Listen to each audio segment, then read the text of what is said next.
ಕೇಂದ್ರ ಸರ್ಕಾರ ಜಾರಿಗೆ ತಂದಿರುವಂತಹ ವಿಬಿಜಿ ರಾಮ್ಜಿ ಯೋಜನೆ ಕುರಿತು ಚರ್ಚೆ ನಡೆಸುವ ಉದ್ದೇಶದಿಂದ ರಾಜ್ಯ ಸರ್ಕಾರ ಜನವರಿ 14ರಂದು ಬೆಳಗ್ಗೆ 11:30ಕ್ಕೆ ವಿಶೇಷ ತುರ್ತು ಸಚಿವ ಸಂಪುಟ ಸಭೆಯನ್ನ ಕರೆಯಲಾಗಿದೆ.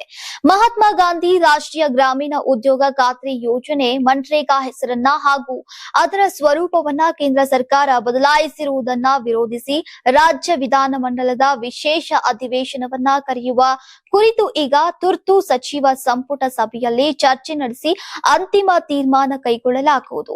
2025ನೇ ಸಾಲಿನ ವಿಧಾನಮಂಡಲದ ಅಧಿವೇಶನ ಈಗಾಗಲೇ ಮುಕ್ತಾಯಗೊಂಡಿದ್ದು 2026ನೇ ಸಾಲಿನ ಅಧಿವೇಶನವು ಈಗ ಸಂಪ್ರದಾಯದಂತೆ ರಾಜ್ಯಪಾಲರ ಭಾಷಣದೊಂದಿಗೆ ಆರಂಭವಾಗಬೇಕಿದೆ. ಆದರೆ ಆ ಅಧಿವೇಶನಕ್ಕೆ ಮುನ್ನ ವಿಶೇಷ ಅಧಿವೇಶನವನ್ನ ಕರೆಯುವಂತಹ ಪರಂಪರೆ ಇಲ್ಲದೇ ಇದ್ರೂ ಕೂಡ ಈ ಬಾರಿ ವಿಶೇಷ ಅಧಿವೇಶನದಲ್ಲೇ ರಾಜ್ಯಪಾಲರ ಭಾಷಣಕ್ಕೆ ಅವಕಾಶ ನೀಡೋ ಕುರಿತು ಈಗ ಸರ್ಕಾರ ಚಿಂತನೆ ನಡೆಸಿದೆ. ಇನ್ನು ಅದರೊಂದಿಗೆ ರಾಜ್ಯಪಾಲರ ಭಾಷಣದಲ್ಲಿ ಮನ್ರೇಗಾ ಯೋಜನೆಗೆ ಸಂಬಂಧಿಸಿದ ವಿಷಯಗಳನ್ನ ಪ್ರಸ್ತಾಪಿಸುವ ಉದ್ದೇಶವು ಸರ್ಕಾರ ಹೊಂದಿದೆ ಎನ್ನಲಾಗಿದೆ.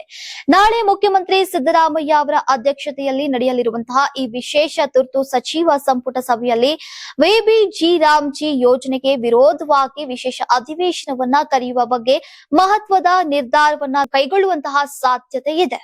ನೀವು ಸಣ್ಣ ಆಗ್ಬೇಕಲ್ವಾ? ಅದು ಒಂದು ಉತ್ತಮ ಆಹಾರದಿಂದ ಸಣ್ಣ ಆಗ್ಬೇಕಲ್ವಾ? ಪ್ರತಿದಿನ ನಮ್ಮ ಜೀನಿ ಸ್ಲಿಮ್ ನ ಯೂಸ್ ಮಾಡಿ ಯಾವುದೇ ಸೈಡ್ ಎಫೆಕ್ಟ್ ಇಲ್ದಂಗೆ ನೀವು ಸಣ್ಣ ಆಗ್ತೀರಾ.